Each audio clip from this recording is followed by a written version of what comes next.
కనబడతా ఉన్నాయి. వారితో కూడా మాట్లాడుతూ ఉన్నాం.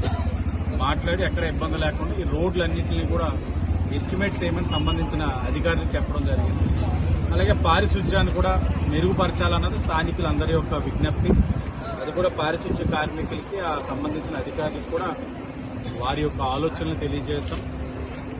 ప్రధానంగా కనబడుతుంది ఏంటంటే ఏదో చిన్న సమస్య ఉంటే ఆ సమస్యను చూపించి ఆ ప్రాంతానికి కూడా వెళ్లకుండా ఏ విధంగా అభివృద్ధి కార్యక్రమాలు చేయకుండా గత 5 సంవత్సరాలు కాలయాపన చేసి సమస్యను పరిష్కరిద్దాం, అక్కడ వారికి అభివృద్ధి కార్యక్రమాలు వారికి